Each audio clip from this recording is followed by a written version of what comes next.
Hello, hello, hello. Today we are on day 8. We are going to be factoring quadratic expressions. We are on page 26. So quadratic expressions have this following form: ax squared plus bx plus c. I know right now that looks like a lot of random letters, but I promise it's much simpler than that. What we'll be doing with this lesson is we'll be taking this form and we're gonna make it into something we're familiar with, which is the factored forms, so the binomials that we're used to seeing this past lesson. So what the factored form would look like is in one parentheses, x plus or minus a number, and then in another set of parentheses multiplying, x plus or minus another number. So we have about 6 steps we're gonna use, 6 steps. And the first is to label our A, B, and C. So we have A, which is going to be the coefficient for x squared. We have B, which is going to be the coefficient for x. And we have C, which is going to be a constant. So let's look at the example, x squared plus x minus 90. We want to factor this out. So we're going to start off with step 1, which is label our A, B, and C. Remember, whenever I don't see a coefficient, I know it's an invisible 1. So the coefficient for x squared is an invisible 1. And that means that that is our A.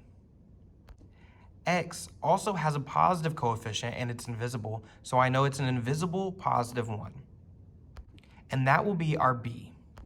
So our B is positive 1. And our C is going to be negative 90. So now that we know our A, B, and C, what we're going to do is we're going to create an x factor. So this is how we're going to find our 2 numbers that x is going to be adding or subtracting by. But in order to do that, we have to know what goes on top and what goes on bottom. In the top, we're going to multiply A times C. So A is 1 and C is negative 90. 1 times negative 90 is going to give me negative 90, so that's going to be in the top of the x factor. And at the bottom, we're going to put our B, which in this case is positive 1. Now we're going to find our 2 factors by factoring out negative 90 and saying which factors of negative 90 add up to be positive 1. So this is where that x factor that we learned comes into play. So we have negative 90, and I'm going to write out all of the factors that I know equal negative 90. So far I have 1 times negative 90, 2 times negative 45, 3 times negative 30, 5 times negative 18, 6 times negative 15, and 9 times negative 10. So now I'm going to do the opposite signs. So we have negative 1 times 90, negative 2 times 45, negative 3 times 30, negative 5 times 18, negative 6 times 15, and negative 9 times 10. So now in order to find our 2 numbers, we want to see which of these add up to be positive 1. So 1 plus negative 90 is going to give me negative 89. 2 plus negative 45 is going to be negative 43. 3 plus negative 30 is going to give me negative 27. And so on and so forth. So I see the only pair of factors that add up to be positive 1 are going to be negative 9 and 10. So the factors we have are going to be times x plus 10. So the next step we're going to do is going to be to divide both of our constants by a. So remember, our a was 1, so we're going to divide negative 9 by 1 and positive 10 by 1. Nothing changes, so our final answer is going to be x minus 9 times x plus 10. Great job. Let's do a couple more examples. We've already done example 1, so now let's do example 2 and 3. Step 1 is to label our A, B, and C. Our A equals 3, our B equals negative 2, and our C equals negative 5. So notice I'm just taking the numbers, the coefficients that are in front and then the constant at the end. So the coefficient for x squared is 3, the coefficient for x is -2, and the constant is c, -5. Step 2, we're going to multiply a and c. So our a is 3, and our c is -5. 3 times -5 is going to give us -15. So now, this is actually called the diamond method, but I've been calling it x factor. We're gonna use the diamond method, which is creating our x. We're gonna put the number we just got, so -15 is gonna go on top, and we're gonna put b on the bottom, and our b is -2.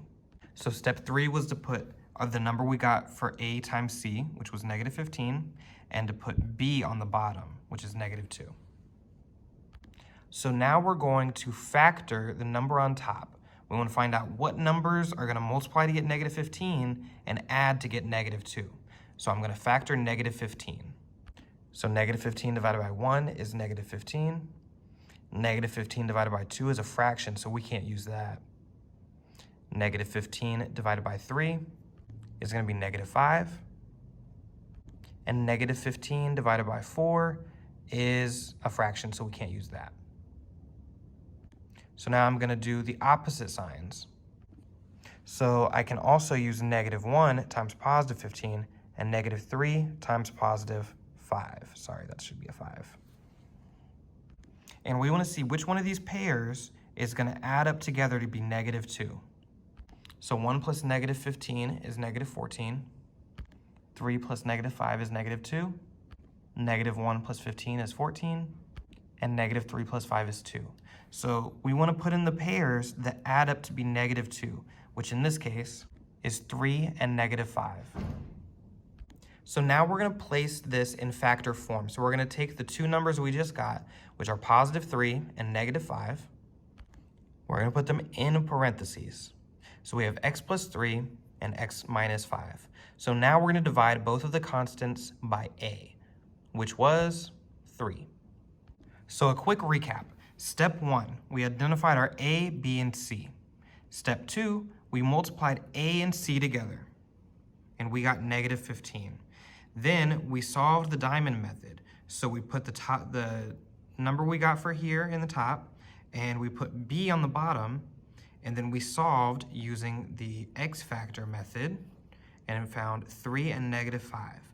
Step 4, we placed them in factored form, so x plus 3 times x minus 5. Step 5 is to divide by a. So we're dividing both of these basic numbers, both of the constants, by 3. So step 5, here's what we get. X plus 3 divided by 3 is going to become x plus 1. And since -5 cannot be divided by 3, we're going to slide this to be in front of the x. So now we'll have 3x minus 5. We don't want to have these ugly numbers, so if it can't be divided by 3, we're moving it to be in front of x. So our final answer is going to be x plus 1 times 3x minus 5. So our step 5 was to divide these numbers by a, and if it can be divided, then you're done with that one. If it cannot be divided, you're going to slide the a. So that was step 6. And then our final answer is x plus 1 times 3x minus 5. We're going to do one more problem together. We have 4x squared plus 12x plus 9. So step 1, we're going to label our a, b, and c. So our a is the coefficient for x squared, which is 4. Our b is the coefficient for x, which is +12. And our c is the constant, which is +9. So step 1 is done. Now we're going to do step 2, which is multiply a times c. A is 4, and c is 9. 4 times 9 is 36. So now what we're going to do is we're going to use the diamond method, so step 3. So our a times c is going to go in the top, and our b is going to go at bottom. So now I want to find out which numbers are going to multiply to get 36 and add to be 12. So I'm going to factor 36. So we have 1 times 36, 2 times 18, 3 times 12, 4 times 9, and 6 times 6. So now I want to see which of these pairs add up to be 12. So 1 plus 36 is 37, 2 plus 18 is 20, 3 plus 12, 4 plus 9 is 13, and 6 plus 6 is 12. So the only pair that adds up to be 12 is 6 and 6. So our factors are 6 and 6. So now step 4, I'm going to place it in factored form, which is going to be x plus 6 times x plus 6. Step 5 is going to be to divide both of those constants by a, which was 4. So positive 6 divided by 4 is going to be x plus 3 over 2 times x plus 3 over 2. Remember, we don't want any fractions in the bottom, so we're going to slide these to be in front of x. So step 6, we're sliding, so we'll get 2x plus 3 times 2x plus 3, which is our final answer. So now what I want you to do is to complete the 3 problems on the you do section. And when you're done, let me know the answers. Good luck.